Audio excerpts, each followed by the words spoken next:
Hey everybody, it's the Review Revolution, back at you again. This time we're starting, sure enough, the DC Universe Wave 11 series. I know, it's been done, it's been covered, there are a lot of reviews out there on these figures. A lot of great reviews actually. I mean, I've loved watching some of you guys' videos on these figures. I had other figures I was doing at the time. I do like to go back and forth between Marvel and DC. So now I'm having a chance to go ahead and get Kilowog put together. We're starting with not just mine, but also the Fans' Choice figure from the Toy Fair magazine poll or contest or poll, and that is the Question. Question voiced by Jeffrey Combs for the DC Universe Unlimited, or the DC Justice League Unlimited, excuse me.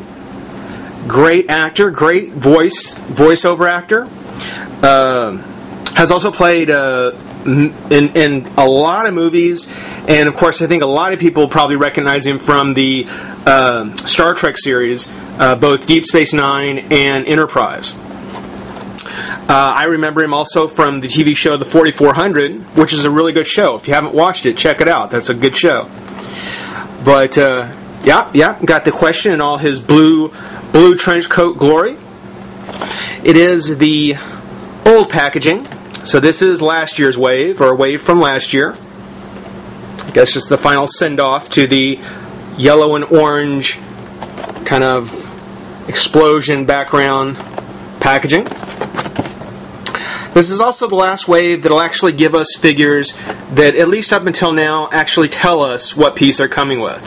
For example, Question's going to have the left leg, as such. Head and lower torso for the Cyborg Superman. Left arm for John Stewart. Steppenwolf has the figure stand. Deadman has the right arm. Shark has right leg. Kamatui has the upper and middle torso. So again, this is so far the last of the waves that actually show us the figures. Kilowog. Last of the figures and naming what pieces they come with. I hope they do change that. On the bio, Vic Sage was the smartest investigative reporter in Hub City, but he could only get so far playing by the rules. So Vic invented an alter ego to prowl Hub's back alleys. Let's try that again. Vic Sage was the smartest investigative reporter in Hub City, but he could only go so far by playing by the rules. He investigated an alter ego to prowl Hub's back alleys. I'm not getting this. A faceless enigma known to criminals as the Question. His war on crime brought him into conflict with Lady Shiva, the world's deadliest martial artist. Killed in that battle, he was revived and trained by Kung Fu master Richard Dragon. Since his brush with death, the Question returned to action, driven by a new philosophy and burning need to expose corruption and injustice into the cold light of day. His first appearance is the Blue Beetle #1, 1967. Real name, Charles Victor Saz, a.k.a. Vic Sage. Occupation, costume vigilante, investigative journalist. Base of operations is Hub City. Special abilities, high-skilled hand-to-hand combat. Expert criminologist and detective. And my all-time favorite word, which I learned from Justice League Unlimited, apophenia. They really, really pushed that kind of conspiracy theory personality on him for the cartoon. And it fit. You know, again, Jeffrey Combs always had a slightly paranoid sound to his voice, so yeah, it went real well. Though the Question in the comics is not quite that overboard, but it was still a great depiction of the character. But for now, we'll take a moment, pop him out of the pack, get a close look at the figure, and have some fun. So be right back. All right. Welcome back. Alright, well, for anyone who hasn't got the Question yet, or for anyone who has him and hasn't opened him yet, as a matter of fact, for anybody who's got him, for anybody out there, particularly for you guys who haven't actually cracked one open yet, the Question is getting a full bonus point in this review because the packaging comes with no twist ties, no rubber bands, nothing. Just like the leg, it's just in the plastic, and it just popped right out.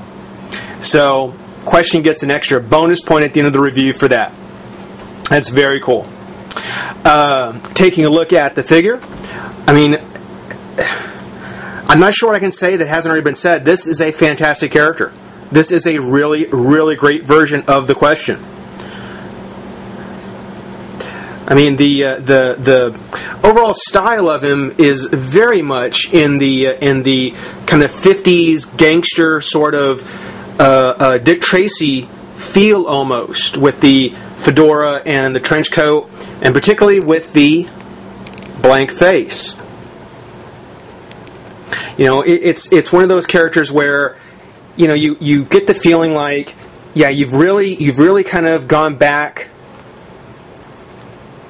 to an earlier time in comics, and I don't want to go back. There you go. It's just really, really nice. The colors, I love on the jacket how, well, there's the lighter blue on the jacket with kind of a darker kind of charcoal kind of blue in the suit, but on the jacket there is a nice wash, nice darker wash across not just the jacket but in the hat as well, definitely kind of blending them all together. Everything from the jacket itself and his vest, I mean, it is all one piece.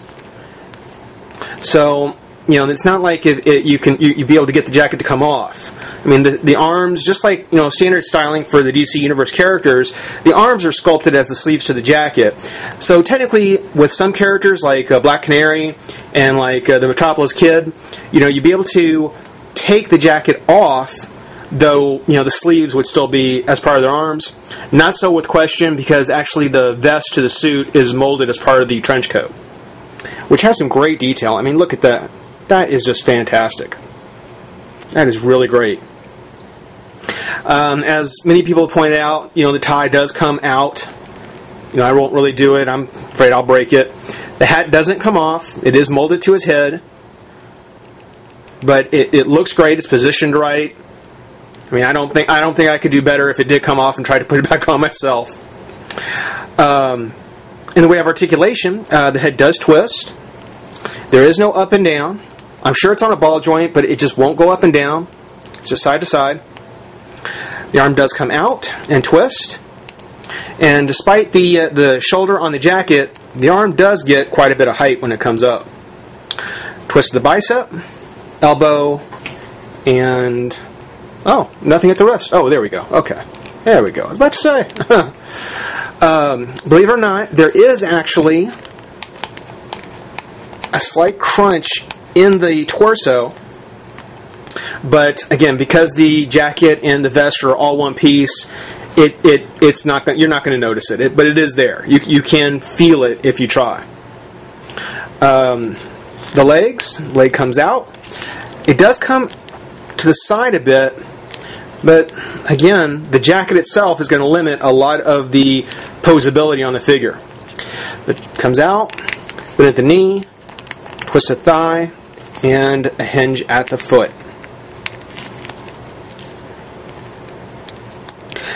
With any other character, to have a jacket like this...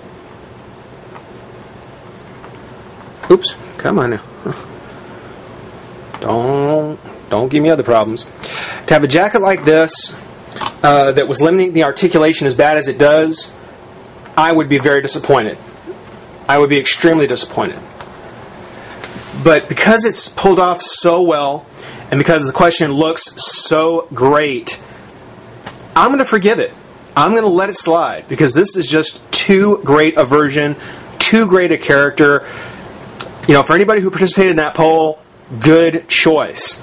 Can't wait for the Huntress to come out. That's going to be a duo it's going to have a special place on my shelf.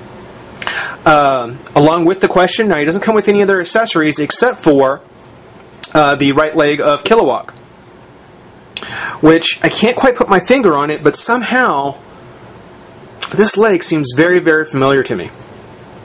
I can't quite put my finger on it.